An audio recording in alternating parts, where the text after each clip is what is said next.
है guys, welcome to star zoology concept. आज हम देखेंगे कि आगे की जो इन्नेट इम्यूनिटी तक हमने पीछे देख लिया था, आज एक्वायर्ड इम्यूनिटी के बारे में देखेंगे। लेकिन उससे पहले हम कल के जो पढ़ाए हैं वहाँ से कौन कौन सी क्वेश्चन बन सकते हैं वो देखेंगे। मुझे पूरी उम्मीद है कि आप कल के जो क्वेश्चन हैं उनको सॉल्व कर लिए हैं, उनको याद कर लिए हैं, और जो नहीं आए हैं उसको भी आपने देखकर क्या कर लिए हैं, याद कर लिया है। ठीक है, तो आज के क्वेश्चन में सबसे पहले क्वेश्चन आएगा कि व्हाट इज़ इंटरफेरेंस। इंटरफेरेंस क्या है और इसकी डिस्कवरी किसने की है। तो फर्स्ट क्वेश्चन हो गया कि इंटरफेरेंस क्या होते हैं और इनकी क्या है डिस्कवरी किसने की है। तो इंटरफेरेंस के बारे में आज आप खास तौर पर जो है शॉर्ट नोट बना लेना, क्योंकि इसके बारे में पूछा जा सकता है इम्यूनिटी के अंदर। ठीक है, सेकंड क्वेश्चन है example of physiological barrier any three.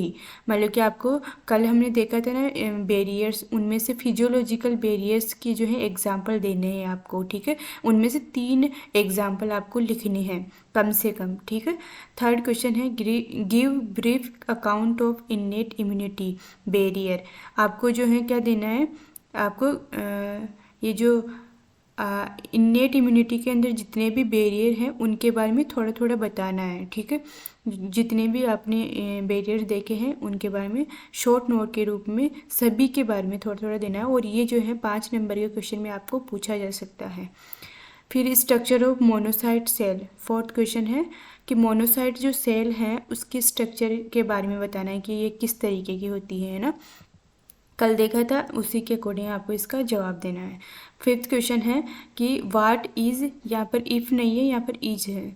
ठीक है, तो ये न्यूट्रोफिल सेल्स के बारे में आपको बताएं कि क्या होती है न्यूट्रोफिल सेल्स, कि इसके बारे में, इसकी शेप के बारे में बता सकते हो आप, है ना, इसमें कितने न्यूक्लियस पाए जाते हैं। ठीक है, ये सब बता सकते हो आप इसके अंदर। सिक्स्थ क्वेश्चन है परफोरिन प्रोटीन्स किसके द्वारा प्रोड्यूस की जाती हैं और इसका क्या क्या फंक्शन है। कि perforin proteins produce by and function of perforin proteins, ये आपको देने हैं। तो ये 6 क्वेश्चन पिछली क्लास से बन सकते हैं, जितने भी सारे हैं वो, और आप इनको जो है प्रिपेयर कर लें। ये जो है फाइनल एग्ज़ाम में आपको बहुत ज़्यादा हेल्प करने वाले हैं। तो आज जो है वो, और जिन क्वेश्चन आपको नहीं आ रहे हैं उनको प्रिपेयर जरूर कर ले। और हाँ, कमेंट बॉक्स में जो है आप ज़रूर बताना कि आपको ये क्वेश्चन किस तरीके से लग रहे हैं, किस तरीके से नहीं लग रहे हैं। ठीक है, तो आगे बढ़ते हैं आज के बारे में कि एक्वायर्ड इम्यूनिटी के बारे में देखते हैं। एक्वायर्ड इम्यूनिटी को हम बोल सकते हैं अडेप्टिव इम्यूनिटी, है ना। ये हमने देख लिया था पहले ही, जो फर्स्ट क्लास थी ना अपनी, उसके अंदर इंट्रोडक्शन में एक्वायर्ड इम्यूनिटी के बारे में भी देखा था अपन ने कि इसको अडेप्टिव इम्यूनिटी भी कहते हैं। ठीक है, ये जीवन काल के अंदर अर्जित की जाती है, इसलिए उपार्जित जो प्रतिरक्षा कहलाती हैं। इसकी कितनी प्रॉपर्टीज़ होती हैं, ये इसकी 4 प्रॉपर्टीज़ होती हैं। ये 4 प्रॉपर्टीज़ जो है मैंने यहाँ पे लिख रखा है। ठीक है, तो इसमें क्या हो रहा है कि जो एक्वायर्ड इम्यूनिटी है उसकी फर्स्ट प्रॉपर्टी है एंटीजन स्पेसिफिसिटी। मतलब कि एंटीजन के प्रति क्या दर्शाती है, ये बहुत विशेष रूप से जो है वो रिस्पॉन्स दर्शाती है। ऐसा नहीं कि कोई भी एंटीजन आ रहा है उसके प्रति ये रिस्पॉन्स दर्शाई जा रही, नहीं, कोई जो है इसी के अकॉर्डिंग जो है इसके जो सेल्स हैं इसके ऊपर जो रिसेप्टर होगा उसी के अकॉर्डिंग जो है वो एंटीजन को ये चूज़ करती है। ठीक है, ये किसी से ऐसे बात नहीं करती है ना, एरेगेर से बात नहीं करती, ये अपने हिसाब से अपनी ही जो रिकॉग्निशन साइट है ना उसके अकॉर्डिंग ये काम करती है। सेकेंड प्रॉपर्टी है डाइवर्सिटी। डाइवर्सिटी का मतलब होता है कि जैसे कि एग्जांपल ले कि 3 बैक्टीरिया हैं ना, फर्स्ट सेकंड थर्ड, और एक एंटीबॉडी है। अब वो एक एंटीबॉडी उन तीनों बैक्टीरिया को ख़त्म कर सकती है। अगर ये एबिलिटी है उस एंटीबॉडी की, तो वो क्या हो गई, उस तंत्र की क्या हो गई, डाइवर्सिटी हो गई, विविधता। डाइवर्सिटी का मतलब होता है कितने प्रकार की, विभिन्न, है ना, विविधता। तो ये हो गई डाइवर्सिटी। लेकिन ये तो हो गई कि एक एंटीबॉडी कितने प्रकार से काम कर सकती है, और दूसरी एंटीबॉडी है कि दूसरी बॉडी जो 3 बैक्टीरिया हैं, एग्जाम्पल लिया ना अपन ने, उस 3 बैक्टीरिया में से केवल एक ही बैक्टीरिया को ख़त्म कर पा रही है। तो उस जो दूसरी एंटीबॉडी है उसकी कोई भी डाइवर्सिटी नहीं है, क्योंकि वो तो एक के साथ ही क्या कर पा रही है, ख़त्म कर पा रही है। तो वो जो सेकंड वाली एंटीबॉडी है वो स्पेसिफिसिटी में आ जाएगी, इसमें आ जाएंगी, ए वाली प्रॉपर्टी में आ जाएगी। जबकि फर्स्ट वाली जो एंटीबॉडी है अपन ने एग्जाम्पल लिया उसमें अंदर, तो वो डाइवर्सिटी के अंदर आएगी। जो थर्ड है इसकी प्रॉपर्टी वो है इम्यूनोलॉजिकल मेमोरी। अब देखो बहुत बहुत इम्पोर्टेंट है ये चीज़ कि जो अपन ने देखा था कि एक्वायर्ड इम्यूनिटी किस सिद्धांत पर काम करती है, किस प्रिंसिपल पर काम करती है, तो ये मेमोरी के प्रिंसिपल पर काम करती हैं। तो क्यों, इसका बेस्ट एग्जांपल हम ले सकते हैं जो स्मॉल पॉक्स डिजीज़ है ना, उसका स्मॉल पॉक्स को हम चर्चा करते हैं, उसका हम एग्जांपल ले सकते हैं। जब आपने ये नोटिस भी किया होगा कि एक व्यक्ति के अगर एक बार स्मॉल पॉक्स हो जाता है तो दोबारा उसका जो है पूरे ही लाइफ में दोबारा उस पर जो है वो अटैक नहीं होता है। क्यों नहीं होता है? क्योंकि जो है उसकी मेमोरी बन जाती है। जब फर्स्ट बार स्मॉल पॉक्स वायरस जो है अटैक करता है उस पर्सन की, उस व्यक्ति की शरीर पर, बॉडी पर, तो फर्स्ट बार में जो है वो उस वायरस के प्रति क्या बना लेता है, मेमोरी बना लेता है, एंटीबॉडीज़ बना लेता है।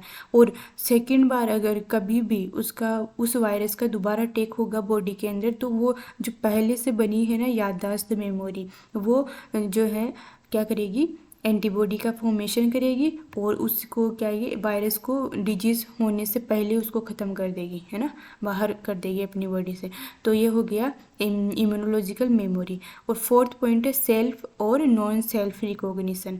सेल्फ का मतलब होता है खुद का, है ना, और जो नॉन सेल्फ होता है दूसरा, है ना, अपना खुद का पहचानने वाला नहीं। रिकॉग्निशन का मतलब था पहचानना।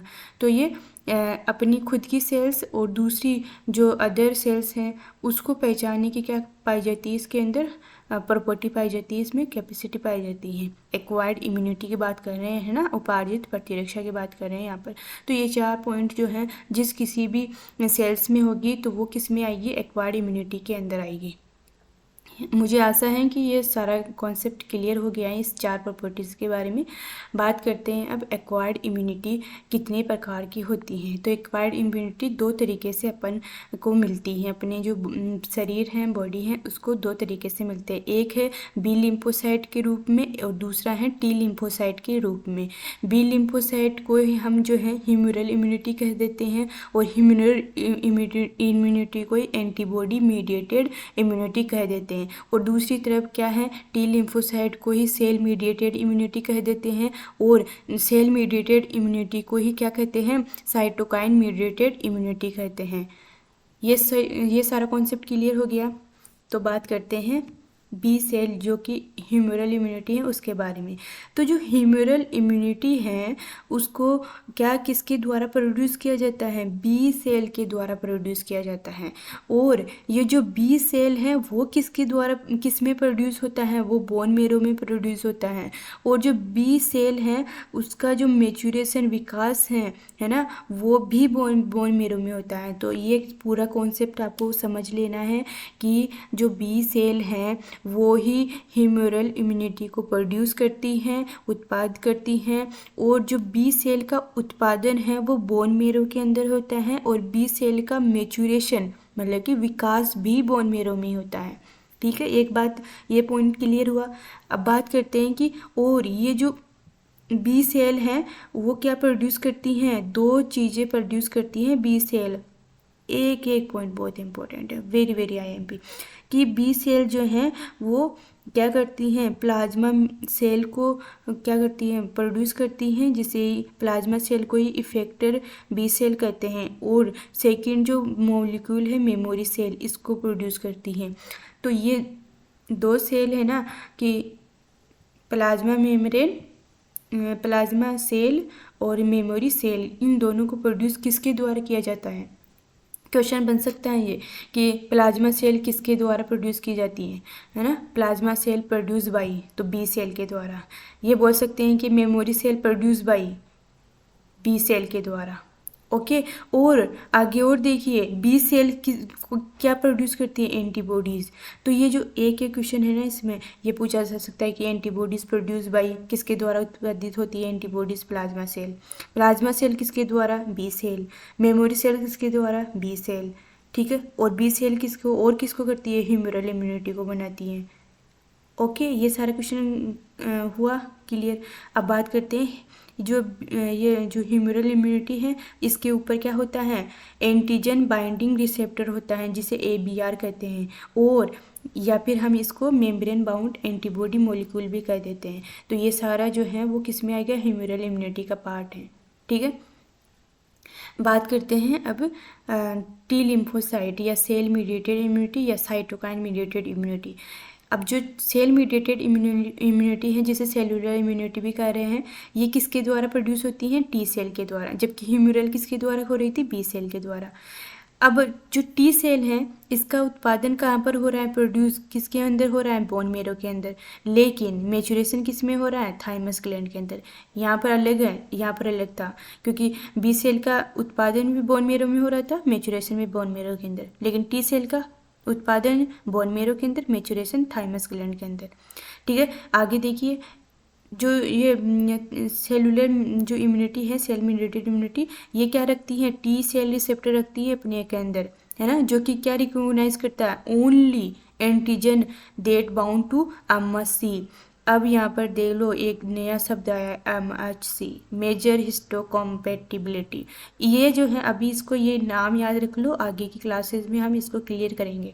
तो क्या करेगा, जो T सेल रिसेप्टर है उसी को पहचानेगा जिस सेल के ऊपर ये MHC जो है मॉलिक्यूल होगा।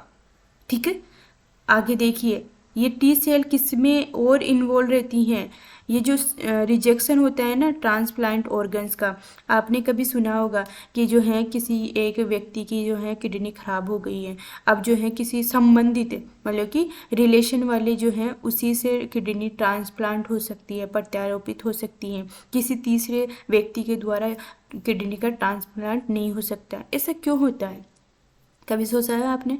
हाँ, तो ये देखो यहाँ पर है, यहाँ पर बताया गया है कि क्योंकि अगर जो है अपने परिवार का व्यक्ति नहीं होगा तो किसी दूसरे परिवार का ही व्यक्ति या फिर किसी दूसरे अननोन पर्सन, मतलब कि अनजान पर्सन से अगर किडनी लेंगे तो जो उस अनजान व्यक्ति की किडनी के ऊपर जो रिसेप्टर्स प्रेजेंट होते हैं, T सेल प्रेजेंट होती हैं, वो क्या करेगी, जो रिजेक्ट कर देगी, उसको क्या कर देगी, रिजेक्ट कर देगी, है ना, क्योंकि उसके ऊपर जो है स्पेसिफिसिटी जो पाई जाती है वो नहीं मिलेगी जो कि उस पर्सन की किडनी पर मिल रही है। ठीक है, जो व्यक्ति है जिसमें कि ट्रांसप्लांट किया जाएगा, प्रत्यारोपित किया जाएगा, उसकी किडनी उस किडनी के ऊपर जो T सेल है उसको वो जो किडनी है उसके ऊपर जो T सेल है वो रिजेक्ट कर देगी, जो जिसके द्वारा ये ट्रांसप्लांट हो रहा है उसकी किडनी का।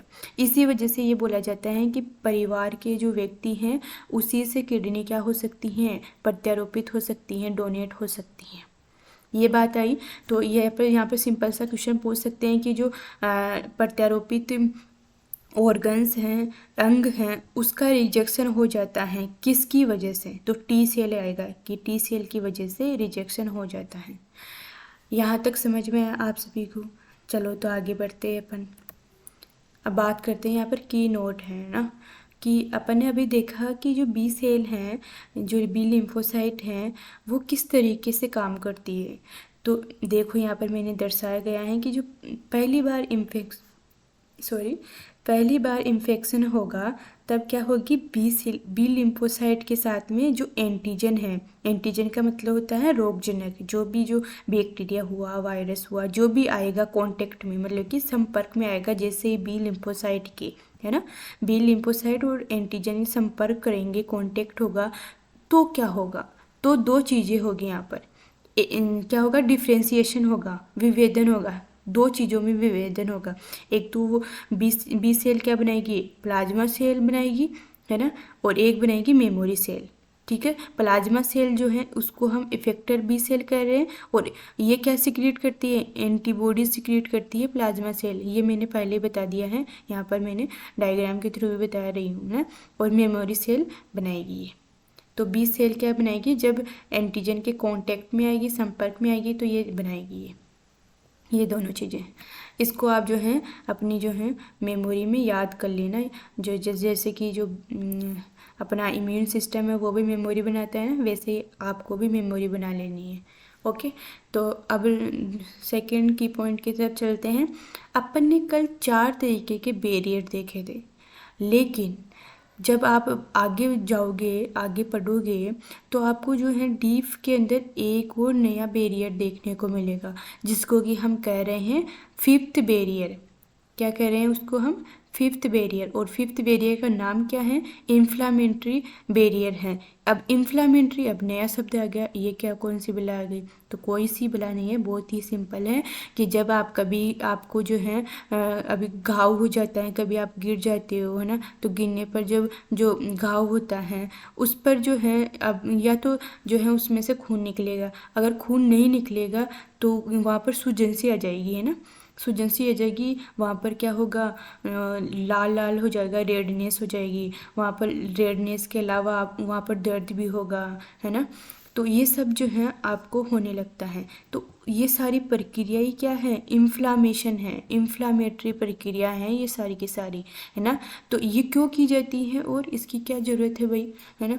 तो इसकी ज़रूरत है क्योंकि जब आप कभी भी घाव हो जाता है आपके, तो बाहर का जो बैक्टीरिया है, बाहर का जो कण है, धूल है, डस्ट है ना, ये सारे के सारे उस वॉन्ड के थ्रू आपके शरीर में जा सकते हैं और आपको क्या कर सकते हैं? बीमार कर सकते हैं। लेकिन जब इन्फ्लामेटरी रिएक्शन होगी तो वो क्या करेगी? उसको बैक्टीरिया को वहाँ पर जो है वो किल करके क्या कर देगी? बाहर निकाल देगी। तो ये क्या है? एक प्रकार की प्रोटेक्टिव डिवाइस हैं अपनी शरीर की, अपनी बॉडी की प्रोटेक्टिव डिवाइस कौन सी है? Inflammatory barrier.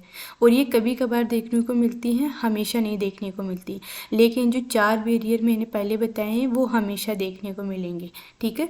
तो ये फिफ्थ प्रकार का बैरियर हो गया। अब ये क्या करता है यहाँ? तो मैंने ये बता दिया कि remove and destroy the infected और wounded cell from body. All right, then आगे बढ़ते हैं। और इसका जो है ये चार इवेंट्स में क्या होता है ना, मेजर जो है इसके 4 इवेंट्स होते हैं। किसका? इन्फ्लामेटरी बैरियर के कार्य करने का 4 तरीके से काम करता है। पहले होगा रेडनेस देखने को मिलेगी आपको, रेडनेस को क्या कहते हैं? रूबर कहते हैं। सेकंड जो है वो स्वेलिंग देखने को मिलेगी आपको, वहाँ पर सूजन जिसे कहते हैं, ट्यूमर कहते हैं जिसे। थर्ड जो है हीट देखने को मिलेगी आपको, जहाँ वहाँ पर टेम्परेचर बढ़ जाएगा आपका बहुत ज़्यादा। उस आप देखना, कभी भी नोटिस करना कि जब आपको लगे कभी भी, है ना, तब आप देखना उस स्थान पर हाथ लगा के देखना, और अदर जहाँ पर नहीं लगी आपको चोट उस स्थान पर हाथ लगा के देखना, तो आपको गर्म जो है वो जो जहाँ पर चोट लगी है ना वो दिखेगा आपको गर्म ज़्यादा बजाय के दूसरे स्थान से, ठीक है। इसलिए हीट भी आती है जिसे हम कॉलर कहते हैं। फोर्थ जो है मैकेनिज्म होगी पेन की, है ना, दर्द जिसे डॉलर कहते हैं। ये जब पूछ लेता है कभी कभार, है ना, छोटे क्वेश्चन के अंदर कि मल्टीपल चॉइस से ना कम्पिटिटिव एग्जाम से वो पूछ लेता है कि रूबर क्या होता है, तो रेडनेस को रूबर कहते हैं। डॉलर क्या है? पेन जो होता है उसको डॉलर कहते हैं। कॉलर हीट को, ट्यूमर स्वेलिंग को, ठीक है। अब जो फिफ्थ पॉइंट है वो कभी कभार देखने को मिलता है, समटाइम्स ओनली। इसे क्या कहते हैं? Loss of function. अब जो है वो सारा ये 4 इवेंट हो गया और उसके बाद में सारा का सारा जो है उसका फंक्शन है इन्फ्लामेशन का, वो क्या हो जाता है? लॉस हो जाता है, गायब हो जाता है। तब जो है ये 5वां इवेंट होता है और ये कभी कभार होता है, ठीक है। अब जो है इस सारी की मैकेनिज्म मैंने यहाँ पर दर्शा दिया है डायग्राम के थ्रू कि आपको ज़्यादा समझ में आ गया है। तो एक जो है फटाफट से हम देख लेते हैं कि सबसे पहले क्या होगा? आपको चोट लगेगी, है ना। चोट लगेगी तो क्या होगा? ऊतक जो है क्षतिग्रस्त हो जाएगा, डैमेज हो जाएगा टिश्यू। फिर डैमेज होगा तो डैमेज होकर जो कण हैं बाहर के वो ब्लड वेसल में चले जाएंगे। ब्लड वेसल में जाने से क्या होगा? ब्लड वेसल जो है फूल जाएगी, वेसोडाइलेशन हो जाएगा। वेसोडाइलेशन मतलब फैलाव हो जाएगा ब्लड का, ब्लड वेसल जो है ना उसका फैलाव हो जाएगा। डायलेशन का मतलब था फैलाव। फिर क्या होगा? फैलाव होने के बाद वहाँ पर क्या होगी? WBC जाएगी, अटैक करेगी, क्योंकि WBC को क्या कहते हैं? सैनिक कहते हैं अपनी बॉडी के, क्या कहते हैं? सोल्जर्स कहते हैं अपन WBC को मैंने कल बता दिया था आपको कि क्या है, ये ल्यूकोसाइट है, श्वेत अणु जिसे कहते हैं, वाइट ब्लड कार्पल सेल्स, ये आएगी, ठीक है। अब इसकी क्या है? इसकी सैनिक कौन कौन सी सेल्स है? न्यूट्रोफिल्स हो गए, मोनोसाइट, ल्यूकोसाइट ना, बेसोफिल्स, ये सारी की सारी क्या करेगी? एक साथ अटैक करेगी इस घाव पर। अटैक करने पर क्या होगा? डायपिडेसिस होगी, दूसरे स्थान पर जाएगी, है ना, तो इससे माइग्रेशन कहते हैं, माइग्रेट करेगी।